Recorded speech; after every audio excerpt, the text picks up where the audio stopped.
probably ask one theological question more than any other. More than any other doctrine, it has to do with the end times, the last days. Are we in the end times? Is this event we're seeing part of the end times? Could we be living in the end times? Well, let me answer that question for you today by giving you a timeline of what I believe is going to be happening during the end times. So this is kind of a historic timeline. Jesus came to earth, rose again 3 days later, walked on the earth, and then ascended into heaven.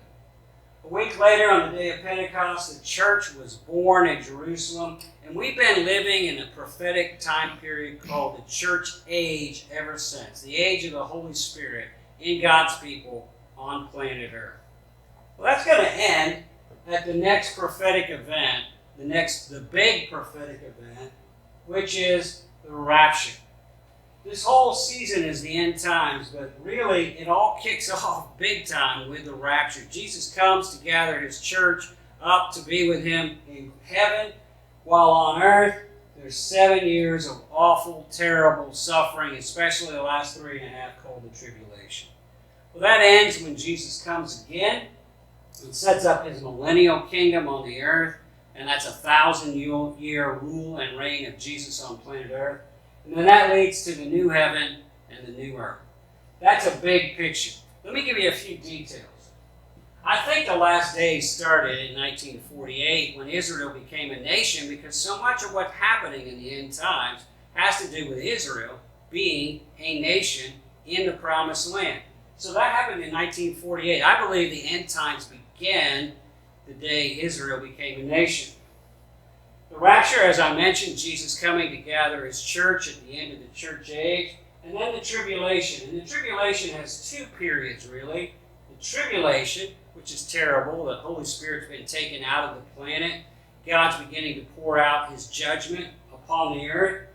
During this time, the false prophet is gathering people to worship the Antichrist. The Antichrist is rising in power over a European-based global government, and then he comes fully to power 3.5 years into the tribulation, the abomination, the desolation described in Daniel.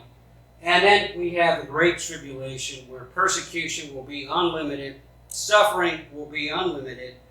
That ends in a series of wars, the battles of Armageddon, leading to the Battle of Armageddon, when the nations, instead of fighting each other, will try to fight Jesus, and he will come to earth with his angels and his saints, and Jesus will defeat the nations, set up his millennial kingdom, his rule, his reign on planet Earth, 1,000 years, Jesus ruling, peace, prosperity on planet Earth.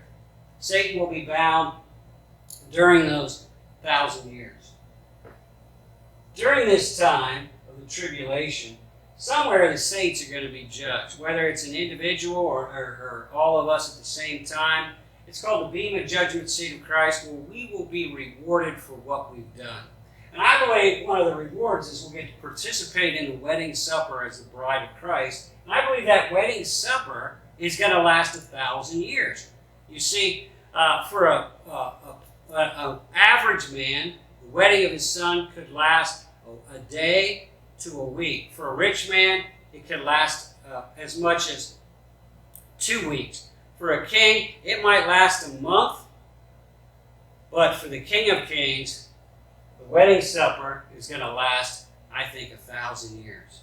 In heaven, there's going to be people on earth, but in heaven, we'll be enjoying the wedding supper of the Lamb. Well, that ends when Satan is allowed out. He gathers some of these earth people to rebel, and then there's the great white throne judgment, where every non-believer in history is judged, and they are judged and condemned guilty for their sins, and will be thrown into the lake of fire. Everyone who's at this other judgment, who's a child of God, they will get to experience the new heaven and the new earth, which is going to be awesome. It's going to last forever. So, a lot going on. We'll talk a little more details tomorrow, but I want you to see God's got a plan. Right now, we're in the end times, awaiting the rapture and the beginning of the tribulation. And our job right now is to get ready. Our job is to be ready. Our job is to help other people get ready. Why? Because Jesus is coming again.